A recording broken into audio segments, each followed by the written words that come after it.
to my show. I'm so glad you're here today. I know you're coming to watch another video about the Millennium Falcon. I know there are lots of other Millennium Falcon videos out there because I watched a lot of them while I was waiting. I had to wait for 2 weeks to finally get the shipping notification for mine. I've had it about 10 days. I know many of you are waiting even longer for yours. I'm sorry that you don't have yours yet, but I finally got mine put together. It took about 10 days to do it. So what are my first impressions of this? My first impressions are, wow, holy smokes, 7,000 pieces is a lot of pieces. This is not a project to be taken on lightly. It is a project that really can be draining sometimes. If you're at all compulsive and want to get something done, this is not the set for you because it will completely consume your time. I should know I really had to get to work on it when it started taking over my desk and I had no place else to put it, so I knew I really had to get it done. So anyway, watching all those other videos, one of the big things that they said at the end was, but where are you going to put it? Where are you going to store it? What are you going to do with it? Well, I hope you have some idea what you're going to do with it before you start building the set, before you open your box, before you know where your box is, where you're going to put your box, before you know where you're going to put the set, because this is not a set that you want to take apart again. This is not a set that comes apart into easy pieces that you can store. Once it is built, it is going to stay built. So today, what I am going to talk to you mainly about is where to put your Millennium Falcon once it's built, because that is where you're going to store it. That's how you're going to see it after it's built. Forever on after is where are you going to store it. So luckily, this ship is about the same size, almost exactly the same size and dimensions as the old 10179. Therefore, a lot of the old solutions to how to store that set also work for this one. And I think one of the best solutions is the coffee table solution. So I pulled a few coffee table pictures out, and they all have the old Millennium Falcon in it, but you could easily slide in the new one. And it allows you to be very, very creative. You can have cool dioramas set up. You can have just very Spartan. You can have, extra stuff in there. A very, very nice solution is the coffee table version. Now, I looked around. I wasn't able to find any commercial sources of Millennium Falcon coffee tables, but any local cabinet maker, any local furniture maker would easily be able to build you the base, or you could make your own, and any glass company could easily cut you the pieces of glass that you need for the top. So it shouldn't be that complicated a project. Now, one of the things you can find are pre-made acrylic boxes. And if you search for acrylic display case for 10179, you'll get a bunch of different manufacturers that actually do sell pre-made boxes for this size ship. I wouldn't recommend that for a coffee table because the acrylic obviously can scratch, but if you do have a big enough table or display shelf to display it, you could buy that acrylic box pre-made to fit the Millennium Falcon. Now, it's hard to really do that because most display cases aren't 24 inches wide like this is, right? And so most display cases end at 18 inches wide or 19 inches wide or 20 inches wide. So you really have to have a dedicated spot to put this if it's going to be going up on a shelf. So what are some of the other solutions that people have used? Well, one of the coolest solutions was mounting on a wall. So you can see mounting on the wall there. I don't know if I would do that with this one because some of these panels are so loose that I'm afraid if you mount it completely vertical like that, slamming a door or closing will cause things to shift or cause things to fall off. I don't know how much of those, I don't think those panels were removable on the old one. Another really cool option was using a mounting arm from a TV display, and that mounted under here on the bottom, so you had to modify the bottom a little bit. Now, this one is a little bit bigger or a little bit heavier than the other one, so you can see how much flex you get by lifting it up right in the middle. And now if we look at the video or the picture of the designer, notice how he held it with two hands. And notice how much less flex there is if you hold it with two hands. So if you were going to use one of those mounts, I would probably do a wider plate with some L brackets, and it would cause some modifications on the problem to really hold it. That would be a really, really good solution to do it that way, but that would require a lot of heavy modification. So what have I chosen to do?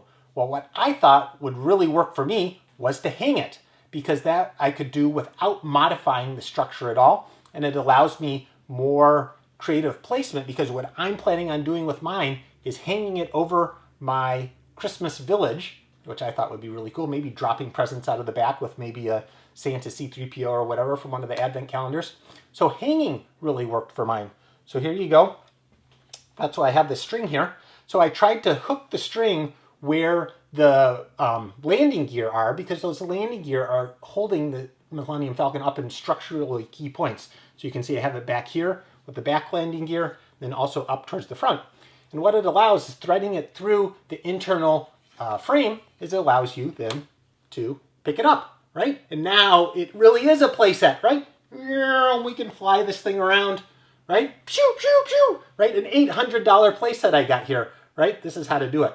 Now, one of the other cool things that you can do when it's like this is if you do want to modify how it, if you want it to bank, right? I can slide these a little bit. So then I can pick it up like this and then straighten it up, right? And now I can fly it around and I can bank it. And now this hanging is going to be how I'm going to display mine. Now you'll notice that it does have a little bit of flex, right? When I pick that up.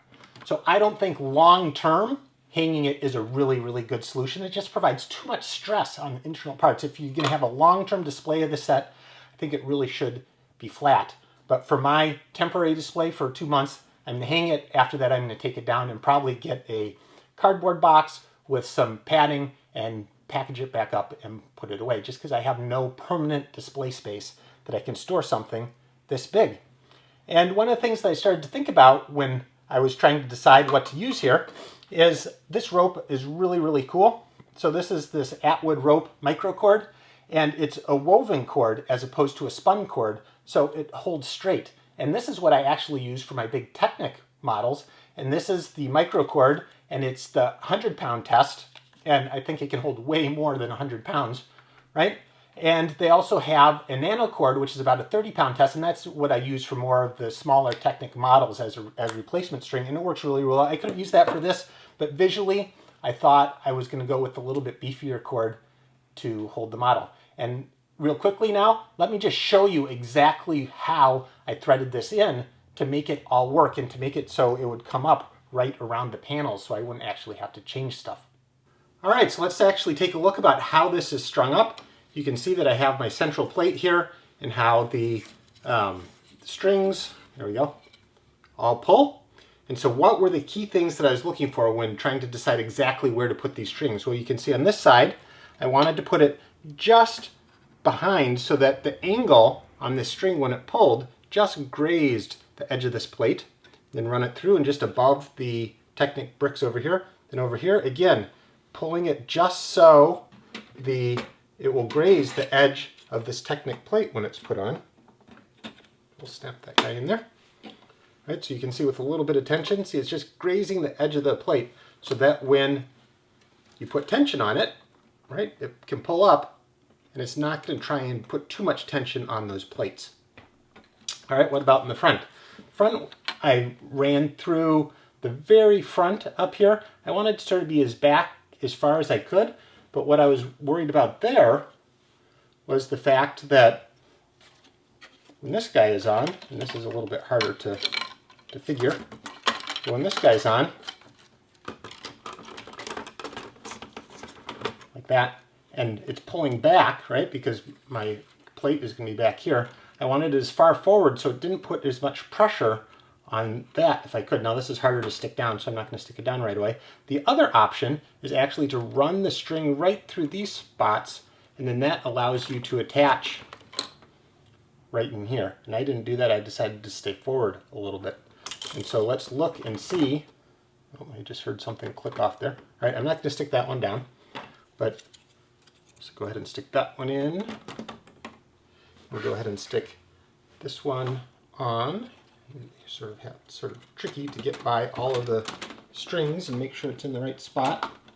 So that has to go underneath there. Right? So again, when it pulls, it's pulling right between these two plates. Yes, it's going to lift up a little bit, but I'm trying to limit the pressure as much as I can. And on this side, we can stick this one in. Again, so it comes right between those plates. Put that on. Put that on. This is always tricky to get on because you have to get under that little bar there. All right, So now that all the pieces are on, except for this front one, it's not fully attached, but you get the idea. Get all that arranged. There we go. All right, so now when you're like that, now you can actually pick the whole thing up. And yes, it's applying a little bit of pressure back there, but not too bad. Here, it's not too bad either. Right, you can spin it around by just shifting how you pick this thing up. Right? You can make it turn and bank and do all sorts of great things. So there you go. So that's how you're going to do how you can put the wires in there. And then this, of course, will be attached to something coming up. All right, so that's how I threaded it in, and that's how I'm going to hang it up to display it. And when I was looking at how big this was, remember how in my other show, if you watched it, I said it was 33 pounds? Well, it turns out I was wrong. It was closer to 29 pounds. So let me throw up the corrected graph there of it on all the exclusives. So you can see it's still really close to that line. But when I was thinking about the cord to use, I said, well, how much does this actually weigh? I know the whole thing weighs 29 pounds, but how much does the Millennium Falcon actually weigh? Well, it turns out the Millennium Falcon weighs about 15 pounds. And the rest of that is you have 6 pounds or 5 pounds for your box. You know, you have 7 pounds for your instruction manual, which I thought was very interesting, in that this instruction manual weighs more than this entire set, right? So that instruction manual is heavier, this whole set. So when you're thinking about this weight, you know, when I put that graph up there, that weight is the whole thing together, the box, the packaging, the manual, all the cardboard. And the weight of the Lego is actually significantly less than that weight that is publicly available. Can I do anything about that? No, without building everything and weighing everyone, I can't use that data very accurately, but it is something to pay attention to. I would guess that more or less the ratios are about the same, so the data still holds. So we have about 15 pounds total in Lego here. And I do have my measuring stick here just so we can measure how long it is. So we have 33 inches again, pretty close, 33 by about 24. Maybe 25, 24 and a half, something like that.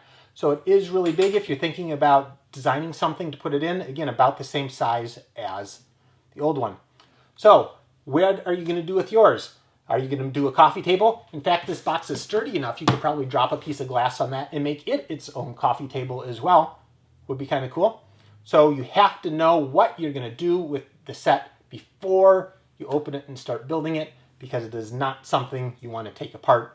And it's not something that once you get that internal frame and add some of these pieces on, it will no longer fit back into the box if you want to stop building it. So I'm going to do one more show after this one about the Millennium Falcon, because I have a friend who has the 10179 and has a bunch of other Millennium Falcons. We're going to have a little Millennium Falcon Fest. I'll hope to bring that to you next week. So until next time, Lego on.